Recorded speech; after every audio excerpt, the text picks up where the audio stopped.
Welcome. It's the Mind of Greatness podcast. It's your host, one of them.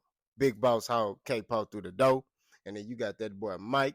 He back in the game. Man, we missed you, brother. We got Brody on the hustle, ready for the tussle. You know what I mean? And it's the Mind of Greatness podcast, man. Like I said before, we here to talk anything. But today we talking about college. We talking about the NFL. We talking about Dion. You know what I mean? And we just shedding light and giving our viewpoints on all these subjects, right? So, and we want y'all to shed y'all light on these subjects as well. So go in the comment section and be able to put your opinion. We want to see the interaction. We want to be able to interact with our audience, with our family. So Mike, passing to you first. Give your opinion about Deion Sanders. Basically, they saying he should be fired because they lost to Stanford.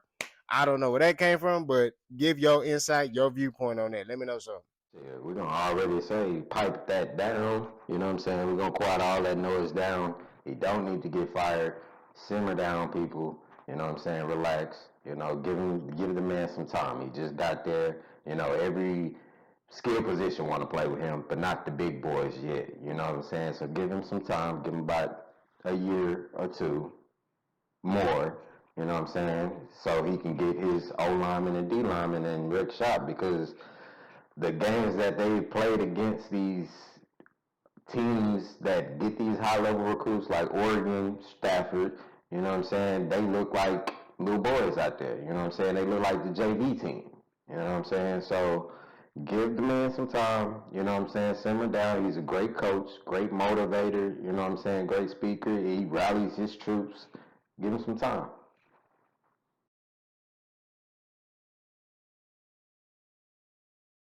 I. You know, I second that. I second everything that Mike was said.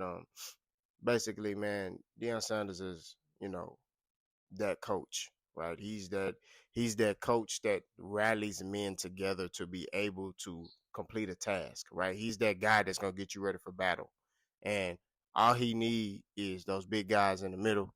You know what I mean? Those trenches, and he gonna take it to a whole nother level. I could see them being a dynasty, but fire that man if you want to. Fire him if you want to. Watch that man go to Texas A&M on y'all or something, or U of H. And let me tell you something. That man come. All right, that's a whole nother topic. Let's segue into the next topic. We talk about college football games that we watched today. I'm gonna start it off. You know what I mean? I watched the U of H versus Texas game. Go Cougs. But I'm not a fan of Dana Hogerson. I just gotta make that be clear. Be frank with that. It was a very good game, entertaining game. Surprisingly, Texas is ranked number 8 in the nation. They beat Alabama. That's how they was able to get ranked so high.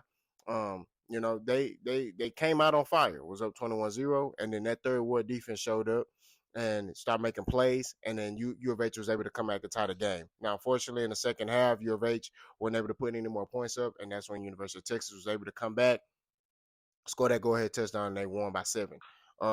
Like I said, it was a great game, great entertaining game. It was good for U of H, but I'm not into more victories myself, so I think Dana Hogerson got to go.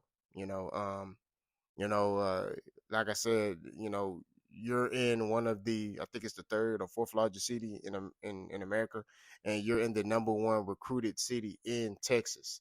You should have a fence around the city, and you should have every player almost in this city want to play for you, right? And want to go to University of Houston. You're in the Big 12 now, so there's no excuse for guys to be like, oh, I don't want to go there because they're not playing on TV. So that's my take on it. What you got, B? All right, what it is, folks, we back at it again. But the game I got into this Saturday was the Penn State versus Ohio State game. You know what I'm saying? This was a slow offensive game, but if you're in the defensive football, especially from the college team, this was the game to watch. But overall, Jim Knowles and the Buckeyes defense, they stifled Penn State the whole game. The offense just couldn't find the rhythm. Allard looked like he was in a whole different universe. He looked like he never seen this type of style of defense. The athleticism of the defense, it was just too big of a shock for him to overcome. You know what I'm saying? The Buckeyes got the win, but towards the end of the second half, it was one-sided. All Buckeyes, all Marvin Harrison Jr. He had 11 catches, 162 yards, and 1 touchdown. And for the defense, yeah, and for the defensive side, It was the guy. I can't pronounce his name, so I'm just calling him Big Tim. You know what I'm saying? He's a force to be reckoned with. He was out there having fun. He was getting to the quarterback, and he made it a heck of a day for Allard, for the Penn State Nittany Lions to do anything. But that was it for the college segment. You know what I'm saying? That was the mind share from this Saturday's college football action. You know what I'm saying? We're gonna go ahead and segue into these NFL topics. You know what I'm saying? We're gonna mindfully roll into our next topic, and we'll be switching gears real quick on you. So the first topic down the chute, you know what I'm saying? We're gonna label this segment, you know what I'm saying, the mindful move segment. You know what I'm saying? Basically notable players that should be looking to move before the NFL deadline is up on October 31st at 4 p.m. Eastern time. So before we give our opinions on some of the players I got picked out to talk about, you know what I'm saying, I'm gonna give y'all some notable moves. We had JC Jackson. He turned the lights out on the Chargers. You know what I'm saying? He said he wanted to go be a noble and humble patriot. We had Miko Harmon jumped off the jet mid-flight while they was hovering over Kansas City. Now that boy back being the chief again. We also had Chase Claypool. He couldn't bear the situation over there in Chicago, so he went to the waters. He took a deep dive in the sea, and now he's swimming with the Dolphins. Then for the last one I had notated, we had Van Jefferson. He ain't like the ramifications and the stipulations over there with the Rams, so he said forget it. He gonna go to the big ATL and spread his wings and fly with the Falcons. So how this gonna work is I'm gonna pick out a player, and I'm gonna pick a person on the panel, and you gonna give your reasons why they should stay or why they should go. You know what I'm saying? So first up, Mike, we're gonna talk about Saquon Barkley. Let the people know how you feel about Saquon Barkley. Should he stay or should he go? I believe he should leave the Giants because the Giants is trash, and yeah, they not going in the right direction, bro. Like the way the team is going right now with the Daniel Jones situations, they ain't got no weapons at wide out. You know what I'm saying? They really don't have a defense, and they not competing for that. So he should move over to maybe the Vikings or somewhere. You know what I'm saying? Just another team that need a running back, but that can compete. I don't believe that he should go to like the Chiefs or something like that. I just don't feel he would get his get the you wouldn't get the most out of Saquon if he went to that type of offense. All right, Kpo, what's your take? Should he stay or should he go? And let us know why. Um, I think Saquon Barkley need to leave. Um, I just think that the Giants, like Mike pointed out, are a team that are going down the wrong path. I think a guy of his caliber, of his talent, who's an elite running back, should go somewhere where his talent can be utilized and in the prime of his career, not when he's past his prime. We saw a great example of that with Christian McCaffrey, you know. So I think if Saquon is able to go to a Super Bowl contender team, maybe the Bills, I don't know, Miami. I know Miami got Mostert, but you add a Saquon to that. Oh my God. So I just think that he needs to go somewhere where he could be utilized and not ran into the ground. You know, spending a lot of his time on injured reserve and being injured is because he's trying to do too much to keep this team afloat. And I understand his mindset. He want to be loyal to the soil. I think he has family in New York, so he's trying to put on for his city. But at the same time, you sometimes you got to do what's best for you, and not appear to your pride, if that makes sense. So that's my take on it. All right, so real quick for me, I think he should go, and I would like to see him in the Baltimore Ravens uniform. But all right, next person we got up, Kpo, you gonna kick this one up? Yeah. Yeah, I would like to see him over there in Baltimore. That'll be nice for him. That'll be nice for the whole Baltimore organization. That'll help out Lamar Jackson. That'll help out those wide receivers. But yeah, for the next person, Kpo, you gonna kick this off? Kyler Murray, should he stay or should he make a mindful move and go? Um, I think that Kyler Murray should it's a tough one. I think he should go. Um, I'm gonna stand on that. I think that it's a tough situation. They rebuilding. D Hop not there. they're obviously going in another direction. So I think he should just look to be moved. Now, granted, I don't think he has a choice, but I'm looking at it from a general manager's perspective. It may be more beneficial to the team and to him if, you move him. Maybe send him to Atlanta, get some picks or something like that, and, maybe look to draft Caleb Williams if he comes out, or maybe Drake May. Whatever the case may be, but you want to move on from Kyler Williams. I mean, Kyler Murray, my bad. My fault, Kyler. Don't beat me up. I'm just saying.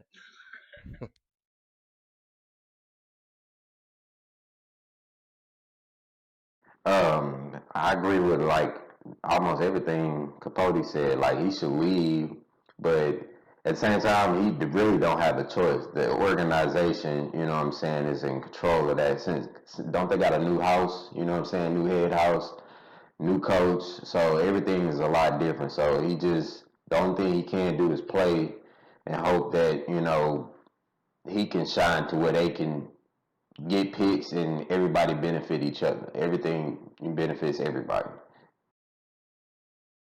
Okay. I'm gonna give my quick answer to that. I think he need to go. I need to go. I think he need to go somewhere else and revive his career and show people why he was set out to be, such high draft pick. You know what I'm saying? So make the mindful move and go. So we're gonna keep it in the quarterback carousel. You know what I'm saying? Mike, you gonna take this one first. Kirk Cousins, should he stay or should he make the mindful move and go? Let us know the reasons why he should stay or why he should go. I believe he should stay because I feel like the Vikings is the team for him, and then the organized, just the whole team, it fits him. You know what I'm saying? The style of offense that they run. You know what I'm saying? They normally have weapons, which they got another weapon with in Addison, but lost a weapon in Jefferson just now. Um, but you know, he's always playing from behind. You know what I'm saying? It's never a time where he has a lead and they're just holding on to the lead or just dominating somebody. Their defense is always giving some shit up.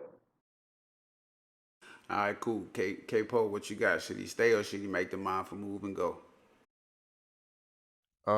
I think that he should go.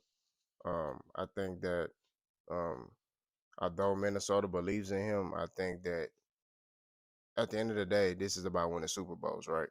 And I don't think that Minnesota will ever be able to deliver that. I don't, and with uh, Kirk Cousins at the head of the realm. So I think Kirk Cousins needs to go to maybe Dallas. Um, you know, uh, go there. Because Dak Prescott ain't doing it. This boy giving out gifts like it's Christmas. I don't know what's going on with him, but especially for the money. I'm telling you, if I was Jerry Jones, I'd be mad because I'm paying you 40 million and you just out here giving gifts away. Like who do that? You know what I'm saying? Like what? That's what I'm saying. I would have been like, hey, Dak, Deuce, Trey, you gonna play, and then hey, hold up. Next year, Kirk, what's happening?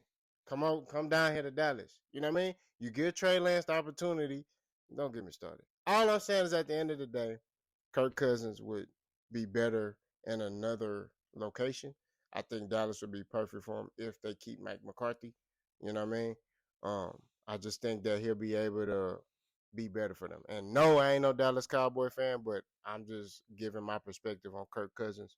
I think he's a very good quarterback. He's a quarterback that is above average. He meets expectations. He don't exceed them. So that's my take on that. My POV on Kirk Cousins is I think he should go. And I got a nice little landing spot for him. I think he should go over to the New York Jets. No, you can't replace Aaron Rodgers, but what you can do is put a little band-aid on what happened at the beginning of the season and possibly get you a Super Bowl ring this year. Because everything was set up for them to do what they had to do. They got the defense. They got the young wide receiver and Garrett Wilson. I mean, if you can build a rapport with Justin Jefferson, I definitely think you can build a rapport with Garrett Wilson and the rest of those Jets receivers. You know what I'm saying? We don't know too much about Dalvin Cook right now because they're not really utilizing him a lot. But you still got the other back. Well, what's his name? Brees Hall. There we go. And then if push comes to shove, you still can put a Michael Carter in there. So I think if he was to go ahead and go over to the Jets, I think they can do something with that. But anyways, next guy down the shoot, we gonna keep this thing going. You know what I'm saying? We all know at the end of the season, Montez Sweat, Chase Young, both their contracts expire at the end of the season. So, but we're gonna highlight Chase Young. So, Mike, what you got? Should he stay or should he make the mindful move and go? I think he should pack his bags, pack whatever family he got and move to the H town. You know what I'm saying? Because, bro, him on the other side of Will Anderson Jr. would be flawless, bro. It'd be what J.J. Watt and Jadeveon Clowney should have been. You know what I'm saying? Like, just all dominance on both sides.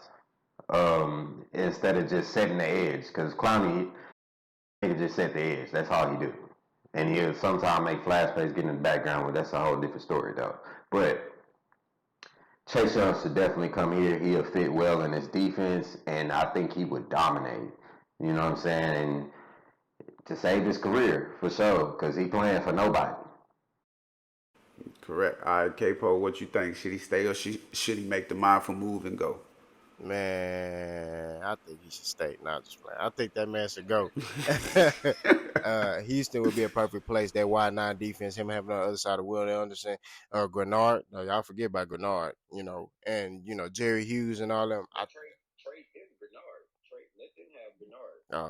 I agree. Yeah. Okay. I could rock with that. Yeah, Trey Grenard, get Chase Young. That'd be a dominant defense. They secondary is already leaps and bounds better. So, bringing Chase Young in the prime of his career would be phenomenal. Because I mean, he's a great talent. Explosive guy. Something that Will Anderson can learn from him as well. You know what I mean? They could feed off each other. Because Will Anderson, he's explosive, but right now he raw. He only got like one move. So you bring in a Chase Young, he's able to teach Will. Okay, hey, when you see him, leaning, spin back inside. So he can add more moves in his bag. You know what I mean? So I would definitely, I think him coming here or him going to the 49ers would be two good places. Because having him on the other side, Joey Bosa, could you imagine that? Not Joey Bosa. That's Joey Bosa, right? The little brother? Nick Bosa. My bad. Nick Bosa. But that'll be the two ideal places that I think that will fit for him. All right, real quick, Chase Young, I think you should go. Wherever you go, just get away from there. You know what I'm saying? I don't know what direction they're headed in. I can tell you right now, they're gonna be focused more on getting the offense fixed up for Eric Bieniemy. So I think you should go ahead and get it out of there while you got the chance to. So last guy, before I mention him, they've already expressed that they're not trading him no matter how disgruntled he get. But Mike, you first up. Devontae Adams, should he stay or should he make the mindful move and go? Whew. He should leave. He should leave. He should take the first flight out of Vegas. Um, Damn, it's so many teams that he can help. It's like I would want him here. He can help here. You know what I'm saying? In the H, but anywhere but Vegas, bro. Like anywhere but Vegas. Vegas, he already disgruntled with them with the whole he not getting the ball enough. You know what I'm saying? The direction the offense is going, like hell, they barely want Jonathan Jacobs. Josh Jacobs. You know what I'm saying? So yeah, it's pretty much done deal. Like it's time to leave. All right, K-Po, what you got? Should he stay or should he make the mindful move and get the hell up out of there? I think it depends. I got two part. I think if they keep Josh McDaniels there, he needs to leave. It's obvious that they don't appreciate him. Josh McDaniels' system is not fitting for him, his playing style. And Josh McDaniels, to me, is not a good head coach. He's a good offensive coordinator. He's not a good head coach. And it's okay to be a good offensive coordinator. You know what I mean? I just don't see him as a head coach. That's different. And he's the reason why this team and this offense is sputtering how it's sputtering. So if they keep Josh McDaniels, yes, he needs to leave. He could go anywhere and play with any team and be an asset. You know what I mean? He can go to the Chiefs. He can go the Bills. he can go all 32 teams and be an asset. That guy is a true number one wide receiver, a leader, and he can go to Philly and start over AJ Brown. That's how highly I think of Devontae Adams. Right now, like I said, if they fire Josh McDaniels, I want him to stay. The reason for that is because now you got the problem out of the organization. It's Josh McDaniels. That's the problem. It's him. He's the problem. Okay. So if they're able to get him out of there, then you keep him, right? And then you get the insight of your star wide receiver. Hey, we're thinking about getting this guy and this guy and this guy for our offense. What do you think about this? And you could be like, now, granted, the player can't be the end all be all, but you get his insight on the direction of where you want this to go, right? I think he will want to stay there if he feels like he's more involved, if that makes sense. But if they keep that sorry sack of cow manure there, excuse my French, Josh McDaniels, he need to go. So that's my take. All right, cool. So that'll be it for our Mindful Move segment. We're going to go ahead and transition into the last topic we got for y'all. We're going to get into some of these NFL Sunday games, and we got 3 big ones highlighted for you. You know what I'm saying? We're going to give y'all our mindset on it. So first game up, Mike, you're going to take the reins on this one. We're going to talk about this Lions versus Ravens game. Who you got winning and why you got them winning.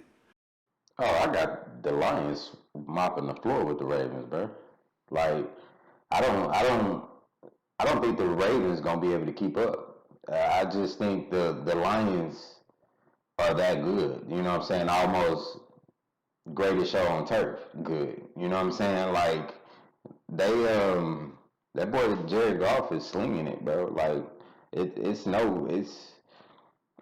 lie what he doing, bro. He did this multiple times. You know what I'm saying? So yeah, I got the score 34-17. Okay. Okay. Lions and Ravens. Who you got, Kpo, and why? I got Lions. For starters, they know who they are as a team on offense and defensive side of the ball. They have identity. The Ravens are struggling on offense. They don't know what they want to do with Lamar Jackson. They don't know what type of offense they want to be. So that's my take. The Ravens defense also decides when they want to play, when they don't want to play. So, like I said, I got the Lions winning big, 34-17. Same thing. Okay, cool. I'm going to jump right into it. I got the Lions winning. So the whole panel, mine on greatness, we're 100% on the Lions. I got the Lions taking it easy. You know what I'm saying? They beat them. I give them 31-14. So next game we're going to talk about Steelers versus Rams. And I picked the Steelers versus Rams. Why? Because I told y'all once before, I'm always want Mike Tomlin and the Steelers to do good, because before we had a Coach Prime, it was Coach Mike Tomlin. So, and on top of that, you know what I'm saying, they don't have the greatest track record coming out of a bye week, but they did just have their bye week. They went into a bye week off of a big win against the Ravens, I believe. So, given their track record of how they perform after their bye weeks, who you got in this one, Kpo? Steelers versus Rams. Give you reasons why. I got the Rams. I feel like Sean McVay is gonna key on matchups. Although the Steelers have those pillars on their defense. I'm talking about the Haywards. I'm talking about the Hosmers. I'm talking about the Watts. I'm talking about the Fitzpatricks in the back end at safety. I still think that Sean McVay is gonna find a way to key on matchups and put his star players in position to make plays. So I got it being close though. I got the Rams winning 21-17. Okay. Mike, where you stand at on it? Steelers versus Rams. I definitely got the Rams winning that one, only because of the fact that Matthew Stafford, he's magic. You know what I'm saying? He's probably Fitz Magic 2.0. You know what I'm saying? He ain't got them. He got weapons on the outside, maybe not a run game per se, but he always was able to, account for that, not having a great running game. You know what I'm saying? But Cooper Kupp's coming back, so that's a big factor. You know what I'm saying? I think he's been back for about a game or so, so he's just now getting warmed up. So I got the Rams beating the Steelers 27-10. Low scoring for the Steelers. All right. Well, I guess y'all kind of persuaded me a little bit. So I was gonna ride with the Steelers, but y'all wordplay kind of pushed me over to the other side. Even though I'm not fully on the train, I'm one of those passengers walking up to the train like I got my ticket, but I don't know if I want to punch it yet. But at the same time, I'm gonna go ahead and take the Rams versus the Steelers.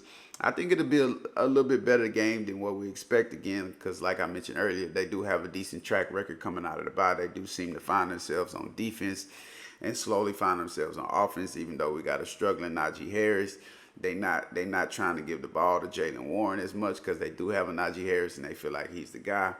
And then Kenny Pickett, we got to see what he gonna do, because I believe how they went out the last game we seen them out. I believe they're going to find a way to get the ball to George Pickens a little bit more. They do have Deontay Johnson coming back. I don't know where Allen Robinson went. He kind of faded to black. He did all right the first couple weeks. But anyways, I'm going to say the Rams win this game. I'm going to go 28-21 Rams. All right, for this next game, you feel me? Both these teams play a totally different landscape of football. You got one that's swimming at track meet, lightning speed in the water. You got the other one that's flying high, flying fast, looking to attack their prey. We talking about the Dolphins versus the Eagles. You feel me? All right, Kpo, kick this one off. Who you got? You got the Dolphins or the Eagles, and why? Which one you got winning? I got the Eagles. I think at first when I thought about this, I thought, oh, close game. Now I'm really analyzing it. I had time to think about it. I had time to ponder on it. Eagles lost last week to the Jets. Did not play well. Jalen Hurts didn't have a good game. So he gonna come into this game motivated, right? The whole team is motivated. You got the Eagles offense who can literally play any type of style of football you want. You want to run it up, we can do that. You want to slow it down and chop and screw it, we can do that. You want to play pad thumping, run the ball, we can do that. Whatever you want to do, like Adrian Broner, whatever you want to do, anybody can get it. Africans, American, I'm just playing. I'm saying at the end of the day, the Eagles to me are a more complete team than the Dolphins. The Dolphins are a great offensive team.